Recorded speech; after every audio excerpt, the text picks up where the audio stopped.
Hey everyone, I'm Jason, and this is your commentary on Genesis chapter 28. So Isaac called for Jacob and blessed him. He commanded him, "Don't get married to a woman from Canaan. Go at once to Paddan Aram. Go to the house of your mother's father, Bethuel. Find a wife for yourself there. Take her from among the daughters of your mother's brother Laban. May the mighty God bless you. May he give you children. May he increase your numbers until you become a community of nations. May he give you and your children after you the blessing he gave to Abraham. Then you can take over the land where you now live as an outsider. It's the land God gave to Abraham." Isaac sent Jacob on his way. Jacob went to Paddan Aram. He went to Laban, the son of Bethuel, the Aramean. Laban was the brother of Rebekah, and Rebekah was the mother of Jacob and Esau. Esau found out that Isaac had blessed Jacob and had sent him to Paddan Aram. Isaac wanted him to get a wife from there. Esau heard that when Isaac blessed Jacob, he commanded him, "Don't get married to a woman from Canaan." Esau also learned that Jacob had obeyed his father and mother and had gone to Paddan Aram. Then Esau realized how much his father Isaac disliked the women of Canaan. So he went to Ishmael and married Mahalath. She was the sister of Nebaioth and the daughter of Abraham's son Ishmael. Esau added her to the wives he already had. Now this is a case of Esau having already been married twice to Canaan women, realizing that Isaac and Rebekah don't like the Canaanite women, so he thinks, oh, he'll go and get married to one of Ishmael's daughters. That didn't really help the situation. It's just, okay, now he's into further polygamy, and he's still adding pagan women. It's not, he's trying, but he's a little bit off on this one. Jacob left Beersheba and started out for Haran. He reached a certain place and stopped for the night. The sun had already set. He took one of the stones there and placed it under his head. Then he lay down to sleep. In a dream he saw a stairway standing on the earth. Its top reached to heaven. The angels of God were going up and coming down on it. The Lord stood above the stairway. He said, "I am the Lord. I am the God of your grandfather Abraham and the God of Isaac. I will give you and your children after you the land on which you are lying. Then you will be like the dust of the earth that can't be counted. They will spread out to the west and to the east. They will spread out to the north and to the south. All nations on earth will be blessed because of you and your children after you. I am with you. I will watch over you everywhere you go, and I will bring you back to this land. I will not leave you until I have done what I have promised you." So this is the first time that Jacob actually heard directly from God.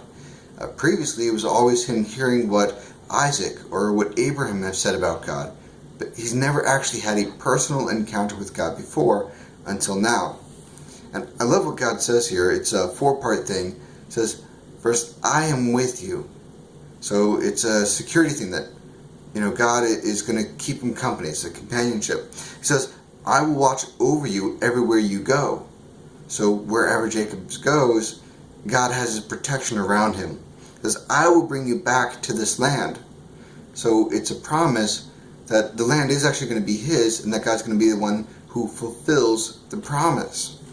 He says, "I will not leave you until I have done what I have promised you."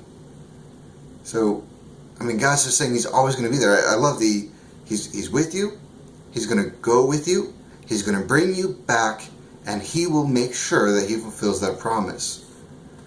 Wonderful passage. Then Jacob woke up from his sleep. Then he thought, "The Lord is certainly in this place, and I didn't even know it." Jacob was afraid.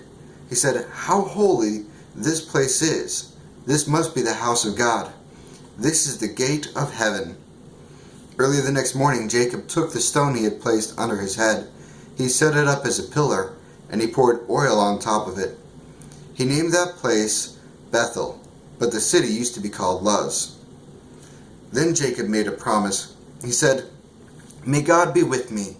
May he watch over me on this journey I'm taking. May he give me food to eat and clothes to wear. May he do as he has promised so that I can return safely to my father's home. Then you, Lord, will be my God.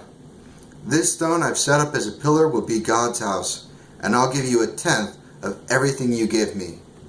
This mirrors kind of what Abraham did for Melchizedek. Nowhere else have I seen 1/10 mentioned in Genesis. So he's trying to fulfill what was already there. Esau was also trying to fulfill his parents' wishes, and you see how the two just went completely different directions and how they're going to try and win approval and favor. They're doing it for different parties. One's doing it for the physical relationships on earth, and sometimes we do that where we're trying to please people and we're just getting it wrong. We don't know why we can't seem to get it right. Jacob, on the other hand, was getting everything wrong and yet is still able to win God's favor and God's grace. And I think that's a testimony to how great God really is. He doesn't choose perfect people to do His will. If you noticed, no one in the Bible has been perfect.